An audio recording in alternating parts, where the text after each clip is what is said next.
Por que você emigrou da Venezuela? Talvez em um dia inteiro, eu estava na universidade e só tinha um pedaço de pão para comer o dia todo. Foi a situação mais difícil que me fez tomar a decisão.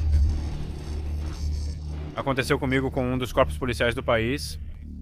Então você ficou preso por 3 dias. Fiquei 3 dias em uma cela, pelo que me lembro, de 3 por 4 metros, com 30 pessoas dentro. Sim, bom, há alguns anos venho trabalhando com marcas como a Red Bull ou marcas de roupas de aventura, fazendo comerciais ou projetos. Você voltaria a morar na Venezuela? Conte como foi sua experiência e como chegou aqui. Eu venho de uma família muito trabalhadora por parte da minha mãe. Meu avô era do Líbano, minha avó é da Síria. E embora eu não tenha conhecido muito meu avô, o que me contavam é que ele trabalhava vendendo por toda a Venezuela e dirigia um caminhão que ele tinha, levando roupas e bolsas que até hoje, em 2026, nós ainda temos.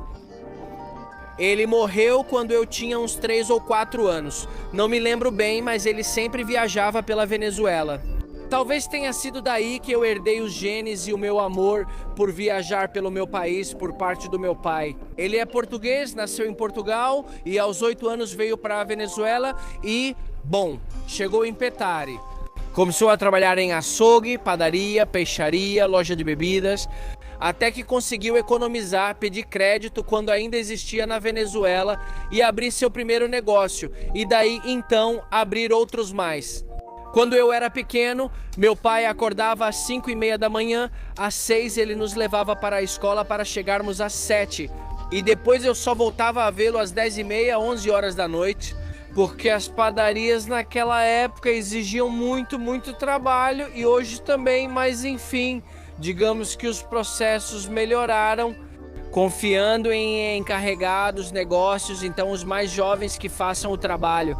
Eu conto tudo isso para vocês porque eu cresci pensando que essa era a única maneira de ganhar dinheiro. O trabalho físico pesado que demandava muito tempo e que nem sempre era o que você queria, porque eu, conversando com meu pai, ele me dizia que corria motocross. Ele foi campeão nacional de motocross na Venezuela e a Yamaha estava patrocinando ele e tudo por lá. Em 1980, se não me engano, e quando ganhou campeonatos nacionais, a Yamaha disse para ele: olha, podemos te levar para os Estados Unidos para você continuar sua carreira e tal. Mas ele sabia que os motociclistas não duravam muito, ou seja, é uma carreira que exige muito esforço físico. E ele dizia: não, olha, como esportista não me resta muito tempo. E depois toda a história dos motociclistas que perdiam seu dinheiro e viviam na falência, etc. Negócios, algo que também o apaixona, mas honestamente eu dizia: olha, que difícil. Ou seja, não me vejo acordando às 6 da manhã, indo para uma padaria e voltando para casa às 10 da noite. Eu conto tudo isso para vocês porque eu me ferrei muito para conseguir fazer e ter o que tenho hoje em dia. E o que eu tenho, o estilo de vida. E eu não sou um exemplo isolado. Não sou um em 1 milhão, na verdade. Tem muita gente assim e eu adoro isso. Sempre tentei conhecer venezuelanos vivendo no exterior para que me contem suas histórias. E aqueles que realmente fazem o que amam, se dão super bem e vivem literalmente a vida dos seus sonhos. Claro, com muitos sacrifícios, pois pensamos que viver dos sonhos é só fazer o que ama. Não é não fazer nada ou trabalhar meia horinha por dia e já jogar tudo nas costas, né? Na verdade, tem muito trabalho por trás de viver do que te apaixona, às vezes até mais do que um trabalho convencional, das 9 às 5. Mas no final das contas, você está fazendo o que gosta. E por aí dizem que quando você trabalha com o que gosta, você não trabalha, você vive do seu hobby. Mas enfim, toda essa super introdução que estou dando é porque vamos conhecer a história de um amigo, um irmão que a vida me deu, que literalmente veio de muito baixo. Passou por momentos muito difíceis e hoje conseguiu estar, olha, no topo da França, ou seja, no auge. Um verdadeiro ídolo. E me desculpem os pais que têm crianças assistindo a este vídeo, Mas de verdade, ele é um claro exemplo de que, perseguindo seus sonhos, indo contra a corrente e trabalhando duro em qualquer coisa que você se proponha nesta vida, sem precisar de um trabalho chato ou convencional, sem ter que esperar até os 50 ou 60 anos para se aposentar e viver das economias. Porque essa falsa crença que também aprendi de que é preciso trabalhar muito para só aos 60 descansar. Não, esqueçam isso, a parte mais bonita da vida. Eu diria que é entre os 20 e os 50 anos que a gente tem mais energia física, quando praticamente pode fazer o que quiser. E olha, depois dos 50, também aqueles que se mantiveram bem ativos e trabalhando, não só na saúde financeira, mas também na saúde mental e na saúde física. É por isso que hoje quero apresentar para vocês o Kevin. Vocês já ouviram em outros vídeos em Ponto Fijo ou naquele que gravei ano passado em Courchevel, França. Mas hoje quero contar a história dele para que vocês se inspirem e se motivem. Tanto quanto eu me inspiro toda vez que sento para conversar com ele, toda vez que passo um tempo com ele e ele me conta bem algumas histórias da vida dele. Para quem não nos viu no Instagram, nesses dias, viemos esquiar em Courchevel por uma semana. A menininha está aprendendo. Estou muito dolorida, mas já estou com um pouquinho menos de medo. O primeiro dia não foi bom, mas ontem foi incrível e hoje você vai se sair ainda melhor. E eu me saí muito bem. Graças a uma pessoa especial que tornou isso possível e se chama Kevin, apresento oficialmente Kevin. Por favor, fale um pouquinho sobre você. Sobre mim, veja só. Conte pra gente, o que você faz aqui? Olha, eu sou cineasta de aventuras e esportes. É assim que me descrevem. É a minha paixão. Você está resumindo demais? Demais? Sim, pois você trabalhou com marcas incríveis que deve mencionar.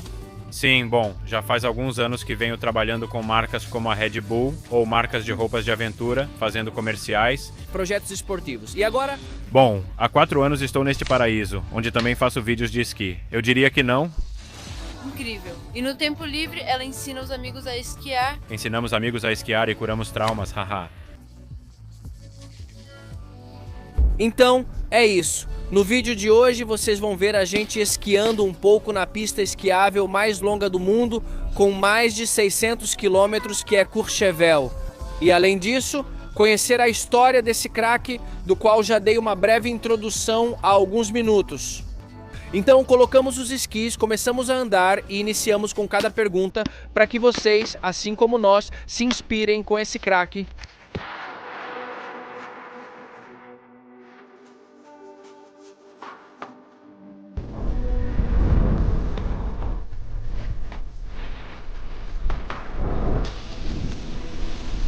Vamos. Quando eu vi o primeiro. E você é outra pessoa? Sim. Agora sim, você é suíço, e não pelo cheiro de queijo. Não entendeu a referência? Você tem que assistir ao vídeo que postamos no Instagram do meu primeiro dia esquiando.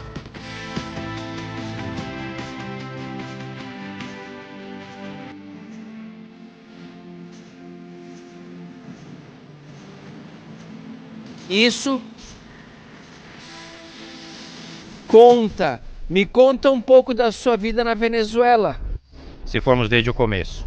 Eu nasci em Los Teques, mas desde os 2 ou 3 anos, até quase toda a minha vida, vivi em San Juan de los Morros. Ou seja, eu me sinto ruariquenho, sanjuaneiro de coração, embora eu não tenha o sotaque. Mas enfim, quando terminei o colégio fui para Caracas, porque ia estudar na UCB. Engenharia não tem relação com o que faço hoje, mas é outra paixão minha, mesmo sem atuar na área.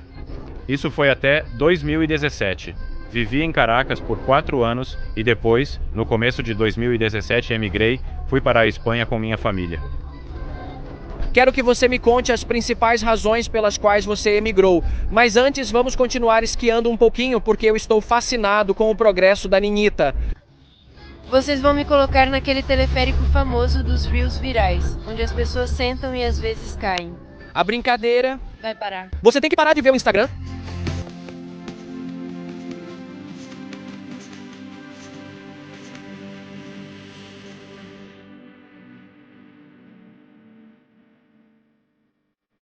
Preguiça.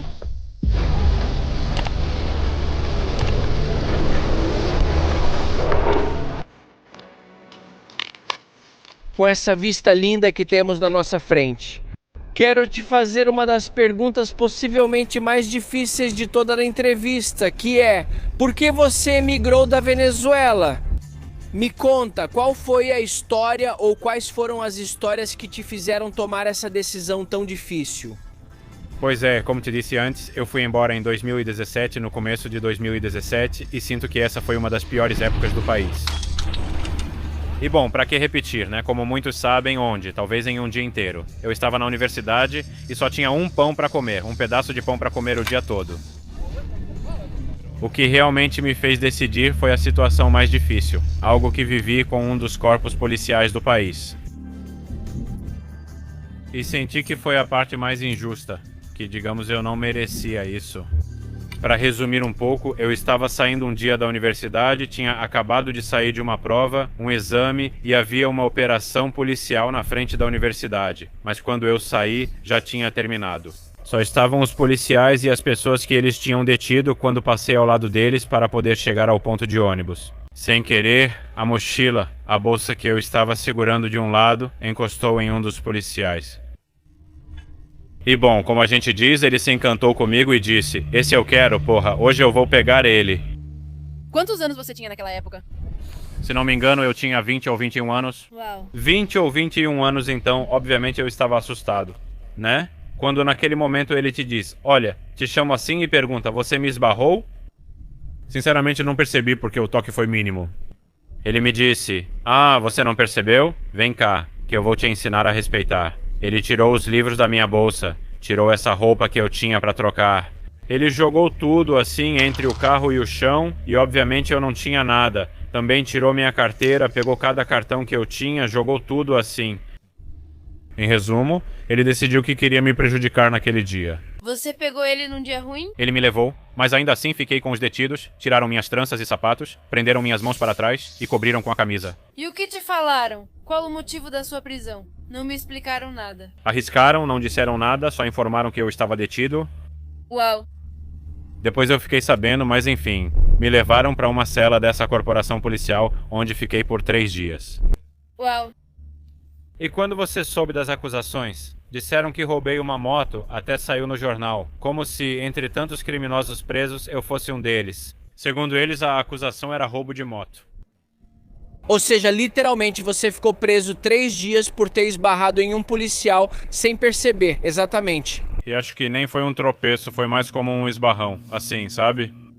Sinceramente, acho que foi algo super injusto. Fiquei 3 dias em uma cela, pelo que me lembro. 3 por 4 metros, com 30 pessoas dentro. Você entra, fica em pé, tem 30 pessoas que são assassinos, golpistas. De tudo que imaginar, pensa em um universitário de 20 anos. Obviamente eu estava assustado, né? Mas enfim, não deixei que isso ficasse evidente. E era assim, você entra na cela, fica em pé e não pode sentar até que te deem permissão. Preciso dizer que os criminosos me trataram melhor que os policiais. Nossa, que pesado passar por isso aos 20 anos. Sim, é verdade, quer dizer. Eu realmente acho que sempre vai ser injusto se você não tem nenhuma acusação e mesmo assim te colocam na cadeia. Mas sendo tão jovem é como um pânico que você não consegue controlar. Sim, porque você não sabe o que eles podem dizer que possa te prejudicar. A verdade é que foram 3 dias, porque obviamente não fazia sentido eu estar lá, mas foram 3 dias porque infelizmente era uma sexta-feira. Não podiam te levar ao julgamento na sexta, sábado ou domingo, então tivemos que esperar até segunda. Foi mais ou menos assim, não lembro direito, mas na segunda me apresentaram a um juiz, contei a história e fui liberado. Disseram: "Você não tem nada para fazer aqui, pode ir." Quer dizer, tiraram as acusações de você, tiraram tudo. Supostamente você roubou uma moto e exatamente, uau, deve ter sido sua família. Quer dizer... Minha família parecia mais assustada do que eu quando eu estava lá. Como te falei, os presidiários que estavam lá há 2 ou 3 anos até me deram comida, pois eu não tinha comido nesses dias. Como eu disse, quando os policiais chegaram na cela, me bateram e deram uma joelhada. Os que estavam lá na cela em nenhum momento foram violentos ou grosseiros comigo. Sim, surpreendente, não deveria ser o contrário? Claro, sinto muito mesmo que isso tenha acontecido com você. Parece uma história que sempre se repete. Sim, totalmente. Tenho certeza de que você não é o único. Muitos, obviamente, depois dos protestos, mas também houve pessoas que, na verdade, acho que isso nunca deixou de acontecer completamente. Sim, na verdade, há muitos casos que já se passaram anos e posso dizer que o meu caso é algo mínimo. Mas de verdade, quem sabe já sabe que houve casos 1000 vezes piores do que esse. Não é pra minimizar, é igual. Mesmo se te deixarem por 3 horas, já é horrível. Sim, o susto, né? O susto não é fácil. Não. E justo quando você sai da cadeia, decide comprar sua passagem e emigrar de uma vez. Quanto tempo se passou desde que te soltaram naquela segunda-feira de 2017 até que, você tomou a decisão e fez isso? Passaram alguns meses, já que não dá pra simplesmente dizer, comprei uma passagem pra Madrid hoje. Claro. Eu sempre fui uma pessoa empreendedora desde pequeno, desde que me lembro, sempre tentei coisas. E naquela época eu tinha um negócio em que comprava coisas de fora, não lembro se era da China ou pelo Mercado Livre, e depois eu procurava revendedores, revendia, e com isso fui economizando também. Meu pai meio que abriu o caminho, deixou coisas para eu vender também dele. Assim consegui juntar dinheiro para a passagem para Madrid em cerca de 3 meses. Quero saber um pouco mais sobre os empreendimentos que você teve na Venezuela, além desse que eu conheço mas quero que você conte porque está bastante relacionado ao turismo. E também quero saber como foram todos esses passos para ter sucesso e chegar onde você está hoje. Mas tudo bem, vamos descer primeiro, vamos ver como vai ser. Conselho número 1. Se quiserem vir esquiar na França, não abram o Instagram, não abram o TikTok, não vejam, é sério. O trauma é real, porque a gente vê, curte, compartilha e pronto, já era. Mas milhões de rios de tragédias na montanha também aparecem. Uma instrutora ontem falou sobre isso nos stories. Sai mais barato do que operar o joelho, do que ter uma fratura, do que passar por um momento ruim, até mesmo do que ficar com um trauma para sempre. Se vocês tiverem a oportunidade de vir esquiar, paguem uma instrutora, porque isso vai permitir que vocês aproveitem o esporte e, se quiserem, que a gente recomende. A melhor de todas, Courchevel, é a namorada do Kevin, para quem viu o vídeo de Courchevel do ano passado. Eu fiz uma pequena entrevista com ela e ela me contou como é a vida aqui. Mas se vocês ainda não viram, vou convidar vocês a assistirem depois deste vídeo, porque ela realmente é muito fera. Uma garota também super jovem que trabalha desde os 16, 17 anos e é instrutora aqui há 6 ou 7 anos, não é? Sim, mais ou menos. E ela tem apenas 25. Fala 5 idiomas, sim. Então, se quiserem um instrutor e também um fotógrafo ou cinegrafista particular, já tem o combo. Kevin e Ellen.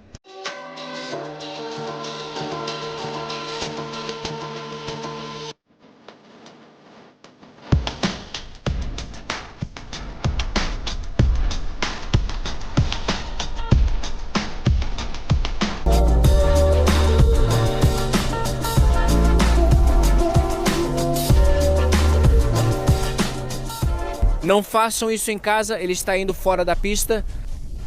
Mas vocês não imaginam o quão gostoso é essa sensação, sério, é incrível. Parece que estou voando e no ano passado já tive uma situação tentando voar. Parece que estou voando, literalmente, como se eu realmente estivesse. E ele voou. E ele voou e me fez voar, e eu voei dele. Porque literalmente levei um tombo.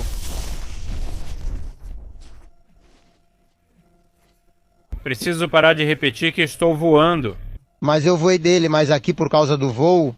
Mano, me conta um pouco sobre esses empreendimentos que você teve antes de sair da Venezuela e o que foi a primeira coisa que você fez quando chegou em Madrid. Olha, na verdade, foram tantos que tudo começou desde quando eu estava no ensino fundamental, na escola. E eu me lembro que graças a isso, que era algo tão básico como comprar doces em lojas de chineses e vender no Comodoro, na sala de aula. Aos 12 anos comprei meu próprio celular sozinho. Uau! Eu tinha 12 ou 13 anos, meu primeiro celular foi assim e acho que foi algo que sempre gostei e continuei aplicando. Depois, mais velho, mudou. Era mais sobre sapatos, camisas e o visual completo. O Instagram era novo, então essas coisas também eram muito populares e foi um dos meus primeiros empreendimentos, algo um pouco mais sério. Uma das últimas coisas que fiz quando já morava em Caracas foi guiar pessoas até San Juan de los Montes. Os morros, como eu conhecia os morros e já tinha subido várias vezes, pensei, bom, vamos ver como é levar pessoas, né? Então, olha, começou levando pessoas aos morros e depois foi além. Era como levá-los, providenciar o transporte, tirar fotos, vídeos, comida para eles. E foi bem legal porque eu levava pessoas de Caracas, Caguas, Maracá e Valência para conhecer o meu vilarejo. Sabe de uma coisa? Foi divertido. Sim, não, super bonito. Ainda não conhecemos San Juan de los Morros. Quando voltar à Venezuela, espero que este ano visite San Juan de los Morros. Pronto, vamos. Não lembro o caminho, mas com o Google Maps... Exato. Com o Maps? Temos vantagem hoje em dia. E uma vez que você chegou a Madrid, qual foi a primeira coisa que você fez? Eu, com a parte de vídeo e fotos, eu já fazia isso há um tempo na Venezuela, mas era mais como um hobby, né? E é típico, você tem uma câmera e alguém te chama. Vem gravar minha festa, vem gravar sei lá o quê. Exato. E eu fui gostando. Além disso, quando viajava para Roraima, para Maracaibo, para Tuja, viajei para muitos lugares, eu adorava fazer o vídeo da viagem. Até mesmo Ávila, El Ávila, conheço quase tudo de ponta a ponta, porque eu ia tirar fotos, fazia vídeo também, quando estava em Madrid, na universidade. Também tive a oportunidade de fazer alguns trabalhos com vídeo, e sempre foram relacionados à aventura, à montanha, ao esporte. E bom, continuei com isso. Terminou o curso que iniciou na Venezuela, em Madrid. Você mencionou ter estudado 4 anos na Central. Sim, estudei 4 anos em engenharia. Ok, depois? Quando quis continuar em Madrid, infelizmente o currículo Sim. O currículo não era igual. Então, como perdi uns 3 anos, isso também me desmotivou um pouco, mas eu já estava naquele ponto em que fazia vídeos aqui, vídeos ali, qualquer coisinha, sabe? Meio que só sobrevivendo. Inclusive me tornei autônomo. Ok. Em certo momento, eu decidi que não queria mais dividir meu tempo entre as duas coisas e quis me dedicar 100% a uma delas. E foi assim que comecei, de verdade, com a parte de filmmaking. Você largou a universidade? Eu larguei a universidade. É um dos restaurantes onde já gravei, tipo entre 40 e 50 festas de DJs famosos que convidam como Black Coffee, Blondes.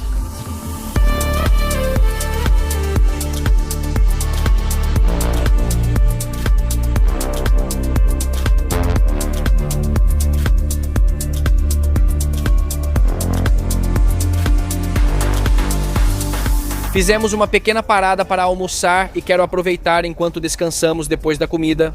Antes de voltar para as pistas para fazer mais algumas perguntas para Kevin, mas antes olhem esses rabos da Valerie. O que acham desse flow? Agora, vamos entrar no assunto novamente, mano. Qual você considera que é o desafio ou os desafios mais difíceis para um venezuelano ao emigrar? Acredito que isso não acontece só com venezuelanos, mas com muitas pessoas, inclusive já aconteceu comigo diversas vezes. Como sempre, eu tenho buscado dar o próximo passo, a evolução na minha carreira, tanto pessoal quanto profissional. Já vivi em 7 países diferentes e algo que sempre tive em comum é que sempre senti aquela síndrome do impostor. Sentia que poderiam preferir alguém local a mim. E a verdade é essa, percebi que era apenas uma limitação que estava aqui. Porque enquanto você tiver algo de valor para oferecer, as pessoas também vão te aceitar, seja você uma pessoa local ou não. E você tem alguma história em algum país que tenha feito você superar essa síndrome do impostor? Ou que você tenha tido, né, um trabalho que tenha servido como impulso, como trampolim para chegar onde você está hoje?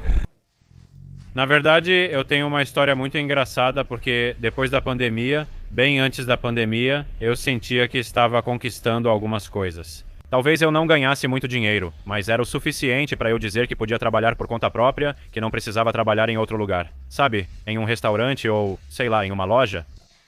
Mas quando a pandemia chegou, com tudo fechado, eu fiquei sem opções na Europa e decidi ir para Nova York, que é onde minha mãe estava. Não devo chegar pensando em agir como sempre, mas sim aberto ao que posso descobrir. Bom, foi aí que cheguei a ter 3 empregos ao mesmo tempo, limpando carros em uma loja de bebidas e trabalhando como bartender. Normalmente eu não bebo álcool, mas o trabalho de bartender acabou sendo o meu preferido. Foi meu trabalho favorito. Nunca tinha feito isso, mas na entrevista disse: olha, como bartender já trabalhei aqui, sabe? Desde o melhor, há 100 anos antes de Cristo. Eu servi o vinho na última ceia para eles. E bom, a verdade é que quando comecei, no primeiro dia eu não fazia ideia do que tinha que fazer. Então eu falei para o cara que estava trabalhando: olha, eu trabalhava um dia, eu fazia de um jeito diferente. Então quero que você me explique para eu ver, para ter certeza de que posso fazer do jeito que fazem aqui. Bom, foi assim. Aprendi e ficou perfeito. Quer dizer, depois começaram a confiar muito em mim, viram tipo, uau, Kevin faz super bem, me deram mais dias de trabalho e eu fiquei lá. Você não sente que no mundo do trabalho se aplica muito aquele ditado de que você tem que acreditar até conseguir fazer? Sim, finja até conseguir. Finge até conseguir. Que é a chave para qualquer trabalho. Bem, não, se você for médica... Um médico, por favor, não. Claramente não. Sim, não, mas totalmente, porque eu realmente não fazia ideia. Sabia que o trabalho de bartender podia me ajudar nos meus objetivos, pois no fim eu não queria seguir nessa profissão, mesmo ganhando bem. Eu sabia que queria usar essas economias para comprar as câmeras, para poder continuar crescendo, na ideia que eu tinha, e comprar o paraquedas, porque o paraquedas, quer dizer, era um só. Se eu quisesse saltar, precisava alugar o equipamento, mas era muito caro. Obviamente, eu tinha esses objetivos claros e eu sabia que por um certo tempo ia trabalhar lá até economizar o dinheiro necessário. Quanto tempo antes de você voltar para a Europa? Foram entre 5 e 6 meses no total. Nos primeiros meses, eu fazia 3 trabalhos ao mesmo tempo. Talvez no restaurante não me conhecessem bem e não tivessem me dado muitos dias, então esses meses foram horríveis. Eu trabalhava das 8 da manhã até 1 da manhã, todos os dias. No total, fiquei uns 5 ou 6 meses. Uau! Trabalhando assim? Trabalhando assim? Depois você voltou para a Europa e as coisas já estavam quase normalizadas. Eu também não tinha situação regular nos Estados Unidos, então precisava voltar para a Europa, certo? Mas eu já tinha comprado meus equipamentos e aí, tipo, bom, eu já podia dar o próximo passo para buscar projetos mais profissionais. E também a questão da Covid já tinha diminuído, então havia mais possibilidades, mais opções abertas, claro. Anos se passaram pra Venezuela? 9? 9. Agora em março faz 9 anos, E você voltou, mas é pra descansar este ano? nada mais. Você voltaria a ter uma vida ativa, a trabalhar, ou já não se imagina fazendo isso de novo? Este ano eu voltei em março, depois de 8 anos. Foi uma experiência incrível, apesar de eu estar um pouco perdido e sem entender nada. Mas Principalmente na parte financeira? é como quando você passa um tempo de férias e volta para casa, só que foram férias de 8 anos.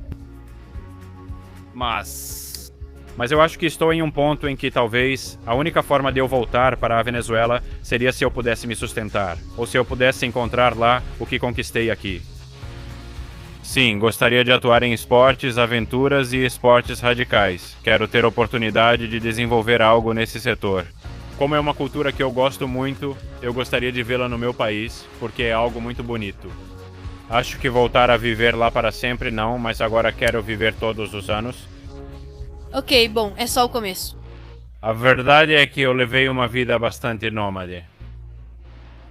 Não é como se eu soubesse exatamente onde estar agora. Tem sido um esforço muito grande. E não sei se vou encontrar isso lá, mas eu gostaria de poder contribuir com algo do que aprendi e do que descobri no mundo. Onde você gostaria que fosse sua base? Pra onde retorna ao fim de cada temporada? No mundo, No mundo em geral, qualquer lugar. Você não tem um sozinho, lugar em mente? Bem, por enquanto no inverno, estamos aqui. exatamente na temporada? Sim. Depois veremos o que ele faz no verão. Vamos voltar às pistas.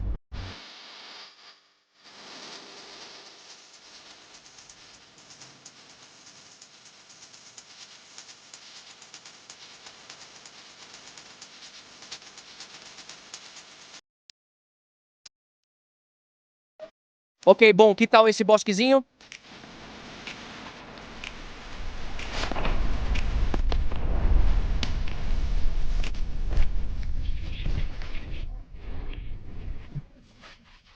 Bom, mano, me conta qual foi aquele trabalho quando você estava em Madrid, o que você disse? Agora sim, isso é literalmente o que eu quero fazer pelo resto da minha vida. Olha, eu adoraria te contar uma história de uma experiência perfeita, mas a verdade é que não foi assim, foi. Muitos altos e baixos. É normal duvidar às vezes, tipo, o que estou fazendo? Acabei de sair da universidade. Eu fiquei um pouco deprimido por causa disso, mas chegou um momento em que eu disse pra mim mesmo, você deu o passo, tem que seguir em frente com o que decidiu, obviamente. Então eu meio que me dei uns tapas na cara e comecei a procurar, a buscar opções. Não foi fácil. Eu sempre tive que pensar, o que fazer de diferente do que muitas pessoas já faziam? Obviamente, para poder conseguir. Talvez chegar onde, vamos dizer, onde eu queria chegar, mas pelo menos avançar, dar alguns passos. Uma das primeiras experiências que mais gostei foi quando fiz o curso de paraquedismo. Você faz o curso perfeitamente. Mas obviamente depois para saltar não é barato, e eu tinha dinheiro guardado para o curso, mas depois não podia saltar. Eu não tinha dinheiro para saltar. Uma ideia que tive foi propor: posso ajudar com o conteúdo e marketing das suas redes sociais, e em troca, você me dá saltos de paraquedismo. Aprendi muito, aprendi demais nesse lugar, talvez tenha melhorado minha técnica de filmmaker, e aprendi sobre a arte da fotografia e da biografia em geral. Isso me ajudou a continuar saltando, e não só isso, mas também a conhecer pessoas do mundo todo que, no futuro, foram muito importantes para o meu crescimento dentro da indústria de gravação, atletas. Qual o valor aproximado do curso de paraquedismo em Madrid? Naquela época, acho que me custou 1.800 euros, que obviamente, chegando de outro país, eu já estava há 1 ano e meio ou 2 anos. Na Europa era muito dinheiro, bom, é muito dinheiro. Mas com vários trabalhos que fiz na Espanha, em Madrid, na Alemanha, consegui economizar para o curso. Depois de concluir o curso, fazer um salto por mês, ou um salto a cada 6 meses. Você quer fazer 5 saltos seguidos, porque a adrenalina meio que te pede mais. Sim. Cada salto. Se você não tem equipamento, era tipo 60 euros, 50 euros, e obviamente já fazer 10 saltos em uma semana era muito dinheiro. 500 euros, claro. Foi aí que você fez a parceria e seguiu gravando no paraquedismo. E acho que assim começou sua ligação com a Red Bull, certo? Sim. Me recomendaram o túnel de vento e gostaram do meu trabalho no paraquedismo. Perguntaram meu nome. E, bom, me deram a oportunidade de trabalhar com eles. Por isso mesmo, porque quando você é paraquedista também treina no túnel. Ok. O túnel é ainda mais caro, porque uma hora custava naquela época, acho que 700, 600, 800 euros, uau. Queria treinar para melhorar e me deram a opção de trocar o trabalho para treinar no túnel. Mas claro, você pensa, não tem, não ganha dinheiro. Talvez eu não ganhasse dinheiro, mas ganhava experiência e montava um portfólio. Assim, quando um cliente pergunta o que sei fazer, posso mostrar tudo o que já realizei. E isso é muito importante, mesmo que vocês não acreditem. Essa é uma das partes mais importantes de empreender, porque às vezes a vida é injusta. E não recompensa só o talento, mas também quem você conhece. Então não quero dizer que se você literalmente for um Zé Ninguém, não vai chegar longe. Obviamente você tem que se esforçar muito para praticar e se profissionalizar naquilo que te apaixona, mas também precisa investir muito no trabalho. A rede social, literalmente conhecer pessoas, fazer networking, ir a eventos, ir a lugares onde estão as pessoas com quem você quer se relacionar para poder chegar lá. Bom, veja só, ser filmmaker, literalmente da Red Bull, me conta daquela primeira vez que você trabalhou com a Red Bull, como foi? Veja, quero destacar algo que você citou antes e considero muito importante. Porque uma vez que me mudei para a Eslovênia, bom, foi por pouco tempo, foram uns 3 meses mais ou menos. Eu estava morando perto de um aeroporto, uma área onde a gente morava, e tinha uma produção da Red Bull no local. Eu ia lá todo dia ver a produção, porque sempre fui fã da Red Bull, desde pequeno, desde que comprei minha primeira GoPro. E eu lembro que o diretor estava lá, eles estavam gravando algo do projeto e eu perguntei, como faz para chegar na Red Bull? Ele me disse algo marcante, não importa o que você faz, mas quem você conhece. Uau! Desde então, essa frase mudou tudo para mim. Não só me concentrei em melhorar, talvez como cineasta, mas também em saber conhecer as pessoas certas e oferecer a elas o que eu podia dar antes de pedir algo em troca. Isso é verdade, foi o que realmente me mudou. Por isso, quando cheguei àquele ponto que mencionei antes, o pessoal do túnel de vento, eles gostaram muito do que eu estava trazendo para a imagem deles. Então ele me disse, Vou te apresentar a uma pessoa que vai te ajudar muito a fazer coisas interessantes. Essa pessoa é um grande amigo, já trabalhamos juntos há anos. É o Dani Roman, que é atleta da Red Bull da Espanha e com quem fiz meu primeiro projeto oficial da Red Bull, na ponte de Honda, em Málaga. Pode compartilhar este vídeo aqui ou postar o link para as pessoas assistirem. Me mostra um pouco? Sim, vamos mostrar. Sim.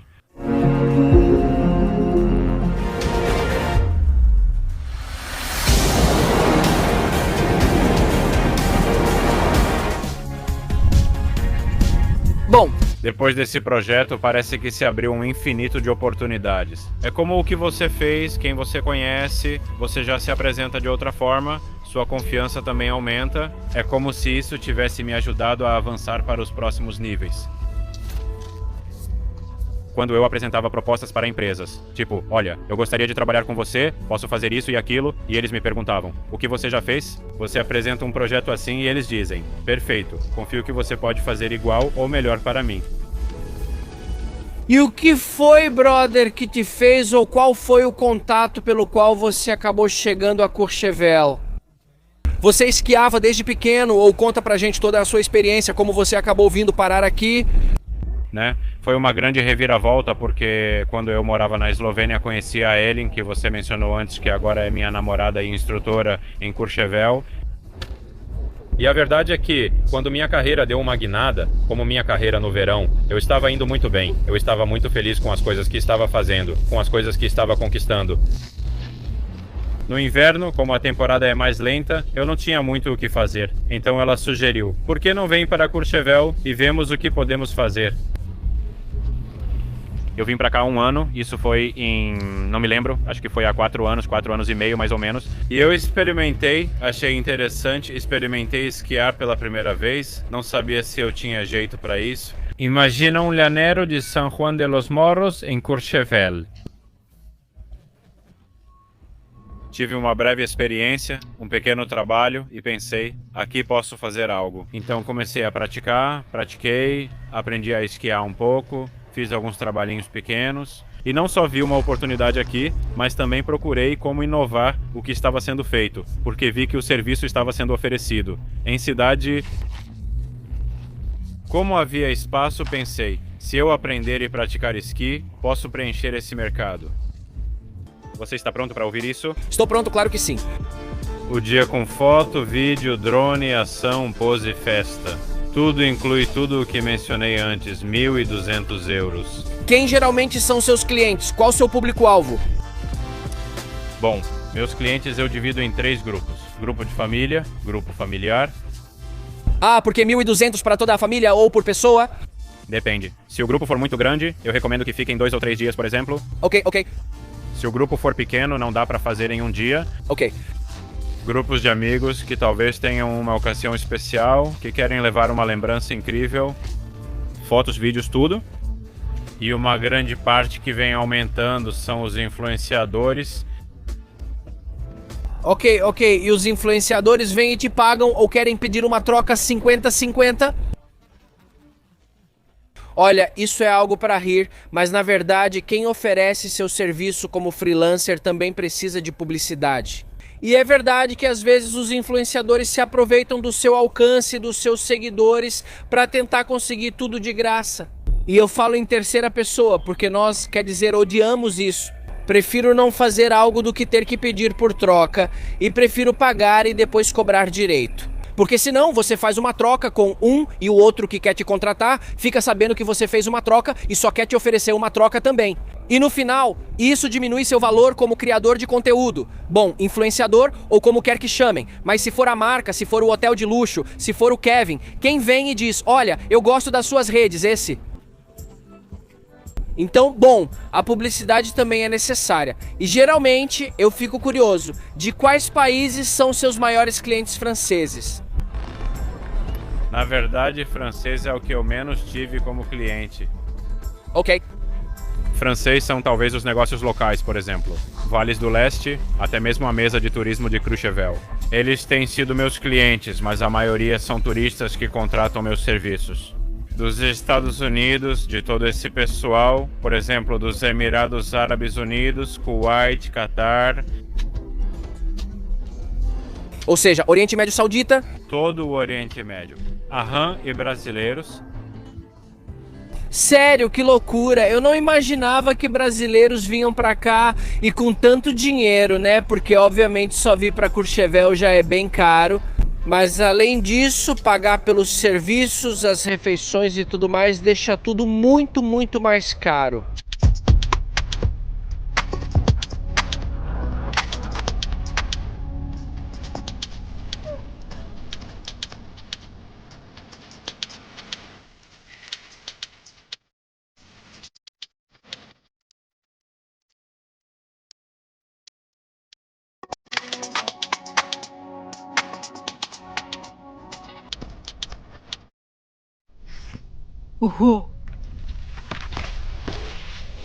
Puta merda! Ah, Maricunhê.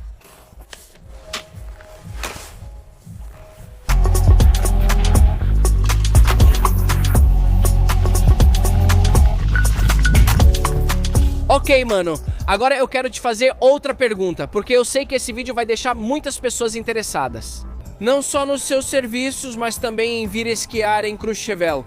Nós fizemos um vídeo no ano passado, quanto custa vir esquiar em Courchevel, e está tudo detalhadinho lá, mas se você tiver preguiça de ver em detalhes, me diga por alto quanto uma pessoa pode gastar.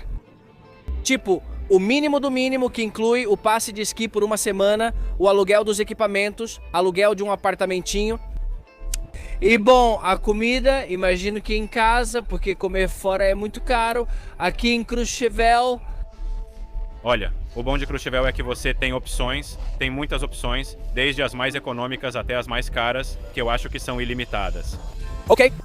Mas obviamente, dependendo se você quer a experiência de Courchevel ou só quer a experiência de esquiar, se você quer a experiência de esquiar e não se importa com o que é Courchevel. Como tal, você pode alugar um Airbnb que pode te custar 1.500 por semana. Ok, $200. Você tem o 300 e poucos por pessoa, tem um mercado embaixo da montanha, então você pode gastar por pessoa 2.000 euros. Sim. Mas claro que não será a experiência de Courchevel. Isso você pode fazer em qualquer resort de esqui. Mais barato? Mais barato e talvez você possa até experimentar mais coisas. Ok. Mas posso te dizer que aqui tem pessoas que vêm com orçamentos ilimitados e podem gastar 500 mil, 600 mil em uma semana. Você já atendeu um cliente assim? A maioria dos meus clientes é assim. Uau!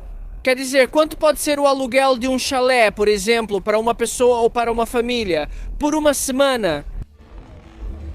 O chalé mais barato pode custar menos. Fica em torno de 15 mil. O que pode custar mais pode passar dos 500 mil. A semana... $500 mil por uma semana? Euros. Euros, exato, que seriam mais de 600 mil, uau. Que loucura. O melhor desses clientes é que são pessoas muito simples, que a gente pensa que vão ser muito convencidas, muito exigentes, mas a verdade é que são super tranquilas, então ficam felizes com o serviço que você oferece. Isso não diminui meu padrão de serviço, pelo contrário, aumenta e me dá tranquilidade para trabalhar e oferecer do meu jeito. É isso que eles valorizam. Total, é que Bom, vocês veem as pessoas mais ricas do mundo com roupas super simples, e no final, eu acho que ter tanto dinheiro te deixa um pouco filantropo, enquanto quem tem só um pouquinho quer ostentar. E olha, não é todo mundo, mas isso acontece em muitos casos. Aqui, quem tem menos recursos e orçamento costuma ser mais chato. Clássico é clássico, mano. Eu tenho mais duas perguntinhas antes de encerrar o vídeo. A primeira, você continuou com o paraquedas? Você praticou algum outro esporte no ar? Me conta sobre isso. Sim, bom, né? Minha razão para avançar com o paraquedas é porque tenho o sonho de um dia saltar do salto Angel. Então, depois do paraquedismo e depois de alcançar o nível necessário, eu aprendi o salto base. Uau! E o salto base, né? É que tem sido uma experiência bastante interessante. Te ensina muitas coisas, não só o que é o salto base, mas também o controle interior. Superar medos é a coisa mais profunda que você pode imaginar. Mais do que uma frase clichê, isso realmente funciona muito bem. muito nesse sentido. Sim, sim. Nos últimos anos, não tenho pulado muito, porque na verdade tive outras coisas em mente nas quais estive bastante ocupado. Mas pretendo retomar isso neste verão de novo e realizar em breve o sonho de saltar o salto. Angel. Uau! Olhem, esta é a primeira declaração e manifestação pública, porque ele já tinha me dito isso no ano passado, sobre esse salto base. Espero estar lá te acompanhando, não pulando, obviamente, mas pelo menos lá embaixo, ou voltando a fazer o rapel, que foi uma das experiências mais incríveis que já tive na minha vida. E agora sim, última pergunta antes de encerrar. Quero que você me dê um conselho, ou vários, se tiver mais de um. Para aquelas pessoas empreendedoras que querem viver dos seus sonhos, mas não encontram uma maneira, como talvez porque não tem orçamento, ou talvez porque tem um trabalho convencional e não tem tempo para se dedicar ao seu sonho. O que você pode dizer para eles, baseado na sua experiência e nos erros que talvez você cometeu e que eles poderiam evitar se prestarem atenção em você? Acho que posso dizer 3 coisas muito importantes em relação à minha experiência, que são as que mais me ajudaram. Talvez quando você quer começar algo, quer conquistar algo, sua mente automaticamente te diz: a quem eu posso pedir isso? A quem eu posso pedir isso?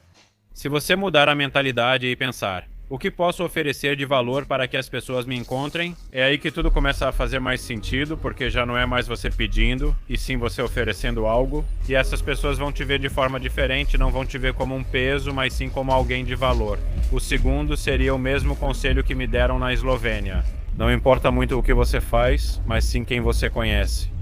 Então foque bastante em conhecer as pessoas certas e oferecer algo de valor para elas. A terceira, que considero fundamental, é que ao longo da carreira você vai cair várias vezes, se arrepender e se perguntar: o que estou fazendo? Não faço ideia.